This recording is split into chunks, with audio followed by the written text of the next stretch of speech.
touch me, touch me, touch me. I like the way she fuck me, fuck me, fuck me, fuck me. Hit it, hit it, hit it, drop. Hit it, hit it, hit it, drop. What's good with YouTube? This your boy CJ. And this your girl RINA. Make sure y'all subscribe to CJ and RINA. Alright, y'all know today's reaction video on geography now. Japan. Alright guys, I know y'all ready because I'm ready. I know y'all ready because I'm ready. I know you ready. But don't forget to donate to the bottom to help us keep going. Like always, let's get it. This is one country I barely have to introduce you to. Let's just get it over with. Sushi, geishas, karate, temples, ramen, anime, sumos, weird stuff, weird cosplay, poison fish, and I'm not even gonna ask about that. Dewa, ikimashou! It's time to learn geography Now! Hey everybody, I'm your host Barbs. We have reached the land of the rising sun, Asia's island powerhouse, and home to a culture that I'm sure you've heard of. Let's just jump into it.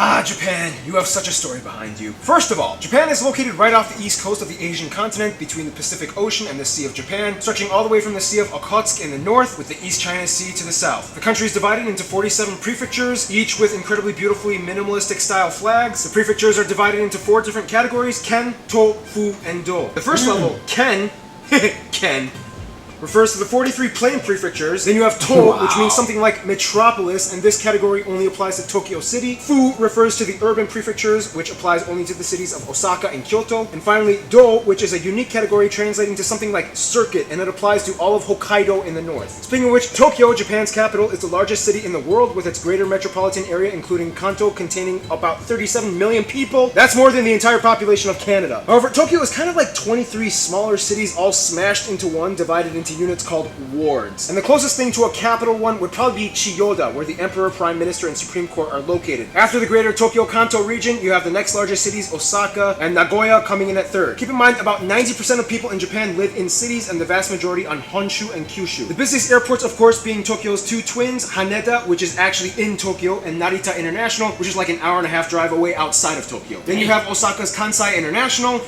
Kicks. and Fukuoka International on Kyushu. Gotta keep it clean, Keith. Speaking of which, Japan is made up of about 6,850 islands, but about 97% of the land is made up of 4 main islands: Honshu, Kyushu, Shikoku, and Hokkaido. South of the main 4, you have the Ryukyu island chain, which extends just south of Kyushu, partially making up the Okinawa prefecture. You've probably heard of Okinawa. It's where Uma Thurman got that sword that she used to kill Lucy Liu. It's also where these 2 islands... never mind. Nonetheless, Japan can still kind of be separated into 10 historical main regions, 6 of which divided amongst Honshu. Then you have the interesting, less highlighted Kuro Island dispute with Russia in the north. Basically, Russia administers all of them, but Japan claims these 2 islands closest to Hokkaido, Iturup or Etorofuto, and Kunashir or Kunashiri, which is only like less than 10 miles away from Hokkaido. On a clear day, you can even see it from the coast, but it's like, nope, Russia. They even have a statue of Lenin. The Russians and Japanese have kind of had a long dispute over this area. At one point, Japan even tried to take over all of Sakhalin in the 1800s. Then you have the Dokdo Takeshima Island dispute between them and South Korea. To this day, South Korea has a patrol building built on the island, and they fiercely guard it. And finally, you have Okinotorishima, which is probably the loneliest place in Japan, as a shallow reef in the middle of the ocean. It looks like it's trying so hard to become an island, complete with 3 helipads and a research station. There's no diplomatic dispute, but rather a dispute within the UN on whether or not it qualifies as land for an exclusive economic zone in the ocean. Phew, okay, alright, that kind of took forever. Getting around to Japan is incredibly easy, often touted as having the best public transportation system in the world. They have highways and trains everywhere, even one that cuts through an office building, as well as the Shinkansen bullet train system that can get you to virtually every corner of Honshu and Kyushu, as well as the bottom tip of Hokkaido, but not Shikoku. If you want to go to Shikoku, you have to take the slower local Seto Ohashi line across the Seto Bridge. Yeah, Shikoku is kind of like the runt of the litter in Japan. Basically, Japan is like one big massive machine, constantly running and moving with flashing neon lights, vending machines, and robots, and everything. Everything! Even the garbage cans have cartoons. Cartoons everywhere. Anyway, some notable places of interest might include Tokyo Skytree, the 2nd tallest building in the world, Miyajima Pagoda, Matsumoto Himeji and Osaka castles, the Fushimi Inari Shrine, the Great Buddha Hall, Nakagin Capsule Tower, the Vine Bridges of Iya Valley, the Ramen Museum, so many weird themed restaurants and hot springs, the self-mummified monks of Sokushin Butsu, that hotel run by robots, the Ninja Museum in Iga, Kan Mangafuchi Lava Buddhas, the restricted access Ise Grand Shrine, the most significant of all Shinto shrines, the Shirakawa Go traditional village, armed with water cannons to protect itself from fires, abandoned theme parks like Greenland and Nara Dreamland, Kochiya Hill with red cypress, and the national treasure Itsukushima Shrine, featured on numerous pieces of art, art, films, and even banknotes. Now, despite the bustling metropolis regions and skyscrapers, Japan does an incredible job at maintaining its natural integrity. Find out how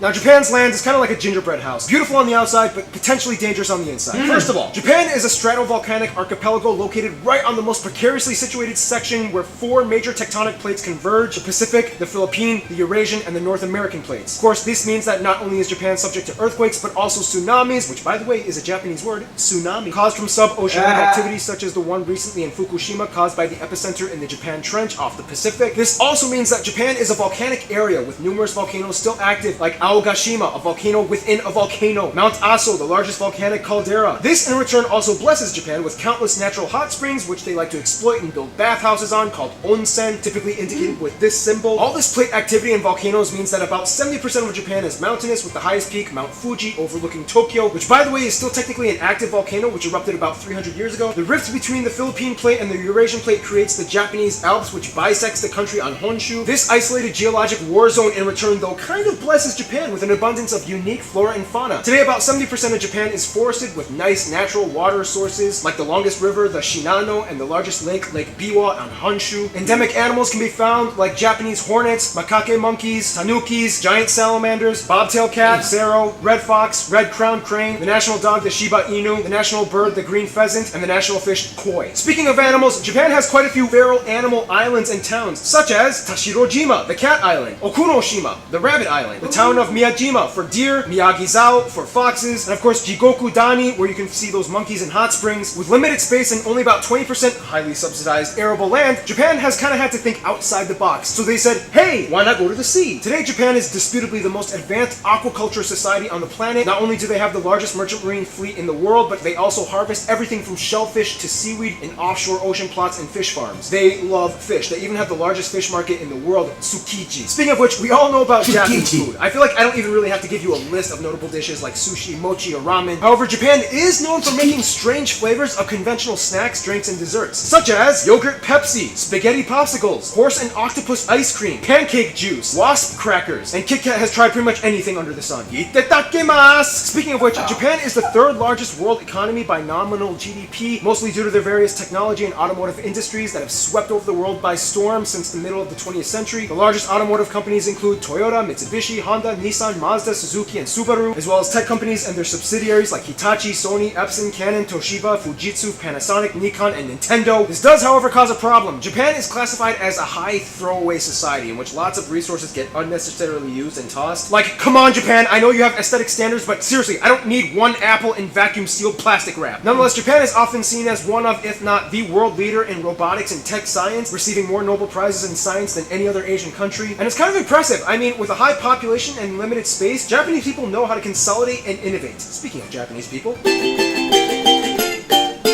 Now, Japanese people are like, you never know what they're going to come up with next. You know it's probably going to be a little weird, but you're still going to be a little interested in it. First of all, the country has about 127 million people and is the 10th most populous country in the world. However, Mexico is getting really close to beating them. The country is incredibly homogenous, with over 98% of the populace identifying as ethnically Japanese, while the remainder is mostly made up of Koreans, Chinese, and very small Caucasian minorities of Americans and Europeans, and the indigenous Ryukyu and Ainu peoples. They use the Japanese yen as their currency. They surprisingly use the Type A American-style plug outlet, and they drive on the left side of the road. As mentioned, like 8 seconds ago, Japan has 2 main indigenous ethnic groups, each with their own languages. You have the Ainu, which predominantly inhabit Hokkaido and some of the Kuril Islands administered by Russia, known for their rustic, scruffy features where men grew beards and women used to tattoo their lips and arms. Today there are less than 30,000 left, but some estimate that there could be up to 200,000 if you include the other Ainu that have assimilated into the rest of Japan and are kind of faintly aware of their own culture. Otherwise, you have the Ryukyu people, or the Okinawans, which are kind of like the Hawaiians of Japan, known for their own distinct art and traditions and beliefs. Now, everybody in the world has had at least a little bit of exposure to some kind of Japanese culture, whether it be samurais, geishas, sumos, kabuki, shamisen music, kimonos, and excessively weird products and advertisements aimed at using non-conformity as a hook to engage viewers. But apart from all that flashy Japan stuff, let's look at the basics first. Japan, no surprise, speaks Japanese, which is actually not that hard to learn conversationally, but it's a nightmare when it comes to writing. The Japanese language uses 3 alphabets: hiragana, katakana, and kanji. Technically 4 if you include romaji, but that's kind of like for lazy people. people. The first two, hiragana and katakana, are syllable reads made up of 46 corresponding base characters each. That means you have 2 ways to write each syllable, whereas kanji is basically the list of Chinese characters that they borrowed from China. Most students have to learn about 2,000 to 3,000 of these. That means that Chinese people can kind of get by in Japan just by reading the signs, as most of the characters have identical meanings, just different pronunciations. It's kind of hard to explain, but the reason why they use 3 alphabets is because each one kind of plays a role for certain words and context. They don't use spaces in writing, so each alphabet kind of acts as like word dividers, and katakana is used for technical and foreign words. Well, why don't they just fix the problem by using spaces and discard the other 2 alphabets? Shut up! That's why! If you didn't grow up here and actually learn this stuff, you're either obsessed with Japan or criminally insane. Sorry, I'm boring the crap out of you guys with language stuff. Anyway, let's talk about history. Now, I'm sure many of you have seen that video by Bill Wirtz, whom I am totally not jealous of, considering that he racked up more views and subscribers in 2 videos than I have in all these years of working on this channel. But in the quickest way I can summarize it, Yayoi period, Kofun period, Yamatos unite Japan, Asuka regime, Chinese culture comes in, Heian period, aristocrats take over, Kamakura period, aristocrats lose, Shogun time, province wars, Azuchi Momoyama period, things are stable, Meiji restoration, industrialization, World War I, Japan's economy sucks, coup d'etats and assassination attempts against the emperor, military rule, they try to make an empire and in World War II attack Pearl Harbor, Nagasaki and Hiroshima, afterwards treaties signed, military kind of dismantled, and post-war economic miracle, done! Japan definitely sticks out from every country on earth, and it's partially because of their belief system. Japan is the only country in the world that practices Shintoism, which obviously enough started in Japan. If you don't know anything about Shintoism, basically it's a very ritualistic belief system that reveres a multitude of kami, which translates to something along the lines of gods or spirits or essence. It's hard to explain, but basically a kami can be manifested in almost anything and everything. There are kami for harvest, kami for war, kami for good luck, and so on. Today, about 80% of Japanese people practice Shinto to some extent, whether it be going to temples or shrines and lighting incense and praying. However, most of them will not say that they identify as Shintoists, since there are no formal rituals to deem yourself a practitioner. Otherwise, about 35% might say that they identify as Buddhists, and a small 3% are Christians. Today, there are about 81,000 Shinto shrines and about 85,000 appointed Shinto priests all over the country. Technically, Shintoism is also important because it's claimed that the emperor is a direct descendant of Amaterasu, the goddess of the sun, which means the emperor has the highest authority in Shintoism. Though today it's more seen as like a moral tradition and patriotic practice rather than believing that the emperor actually has divine status. Oh yeah, and Japan has an imperial family with Akihito holding the throne since 1989, and to this day Japan is the only country with an emperor. Some people will say that Shintoism is partially the reason why Japan also has a vibrant, complex industry of cartoons and anime, many of which inspired from Shinto-driven legends and kami. They often rank as the top video game producing and playing country in the world. Everybody knows Mario, Sonic, and Pikachu. In a sense, Japanese people have always admittedly kind of been escapists, creating their own worlds, and it might be due to their long history of diplomatic isolation. In another sense, though, honor and diligence culture is of huge importance. Having a degree and respectable title is always flaunted. The problem, though, is that Japan has the largest aging population in the world, in which over 26% of the country is 65 or older. In contrast, only about 12.4% are 1 to 14 years old. Sociologists have many theories as to why this is, but in addition to a high depression rate, there seems to be a lack of sexual interest amongst millennials, especially for men. They even have a word for it, Soshoku Danshi, or herbivores. On top of that, Japan has a very strict and conservative approach towards immigration and citizenship. So ultimately, a smaller generation has to lift the burden of taking care of a population almost 10 times their size. Any Japanese people are overworked. They even have a word for that, karoshi. Some wonder how the future will look like. Hey son, can you help me cross the street? Ooh, I would, but you never had a son, so I don't exist. Good luck! Now you can probably understand why the Japanese are so into building robots. Wow. There's so much more we could talk about, like how Japan has a strong history in martial arts, folklore, and regional festivals, but this video is already getting long and I have to cut it down. Some notable people of Japanese descent might include people like Emperor Hirohito, Fukuzawa Yukichi, Honda Tatakatsu, Kukai, Maeda Toshie, Tokugawa Ieyasu, Murasaki Shikibu, Saifo Takamori, Akira Kurosawa, Hayao Miyazaki, Soichiro Honda, Miyoshi Umeki, Hibari Misora, Rinko Kikuchi, Osamu Danzai, Kei Nishikori, Ayumi Hamasaki, Takeshi Hitano, Masayoshi Son, Akira Toriyama, Sadako Ogata, Taiho Koki, Masako Katsura, Ichiro Suzuki, Hane Mori, Ken Watanabe, Downtown Duo, Kisuke Honda, and Shinji Kagawa. Now, due to their history, Japan has always kind of been like a lone wolf, but over time they learned how to open up. And let's find out how in the last segment.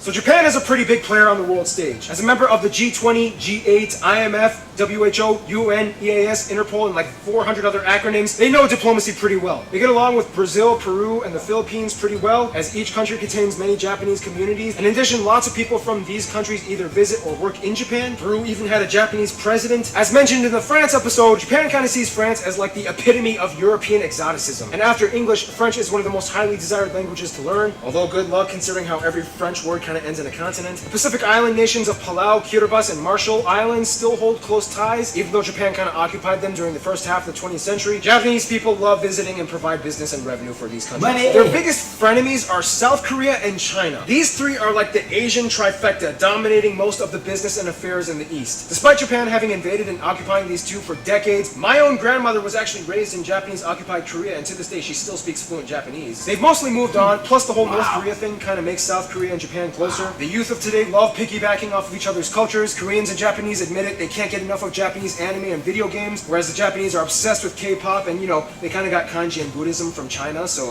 there's that. In terms of their best friends, however, interestingly enough though, most of the Japanese people I've talked to have said the USA and Taiwan. Even though they don't officially recognize Taiwan as a sovereign state, on paper, they totally act like they do and stand with them on pretty much any diplomatic measure. Taiwan was actually the longest lasting occupied area under Japanese rule during the Empire years, and they have since then still kept close. Even though the pains of World War II will never be forgotten, it's funny because almost immediately after that, the US and Japan started skipping down the street hand in hand. The US kind of felt like a duty to make reparations since they were already communities of Japanese Americans, especially in Hawaii and California. My hometown, Los Angeles, has a little Tokyo. So they invested tons of money in Japan after the war, and in the 50s, Japan started booming in every industry. Culture cues were adopted on both sides. McDonald's opened up in Tokyo, 7-Eleven opened up in the US. They love burgers and Chris Evans, and we have nerds living in their mom's basements rewatching every season of Naruto Shippuden with ill-fitting cosplay outfits. In conclusion, the land of the rising sun has always kind of figured that the best way for them to open up to the world was to create their own worlds with wild imaginations driven by technology, yet still beautifully preserving the ancient, vibrant values of their ancestors. Oh, and by the way, this episode was brought to you by Bob Saget's Bear Sharktopus coffee shoes! Watashi wa... Alright. Well, that was pretty nice. Okay. Yeah, guys, I just wanted to, you know, clarify. I did see Mario getting in the car and driving off. Did you see that? Like, it passed by so fast, but I did see him getting in the car and driving off. I'm like, that's not the game. So you know for a fact, Japanese people are different. Or Japan people. You know he didn't dissect the flag in this one? He did? No. Oh, he did it. Well, that's something to catch on. So if you do see this, you did not dissect the flag in this one. So you didn't show the flag or whatever it was. Because I swear to God, the things that I was looking at, I thought it was so much like China. Japan is like China, Yeah, except for they're different. Yeah, but he didn't make it. It seems so similar because China. Except for Japanese people are more into video games. Yeah, but China still has like earthquakes and all the stuff like tsunamis and stuff. They still have the same thing that actually can occur there as just like as he showed here. So it wasn't really nothing that different from the videos to me. Besides the games. Games was the most things of difference. What else you think? That was it. Okay. Guys, make sure y'all check this video out in the description below. Comment below on anything y'all think about what we have said. Also, donate below so we can keep going. And Make sure you guys subscribe to CJ and RINA. like always, guys, peace. Bye. I like the way she touch me. I like the way she fuck me.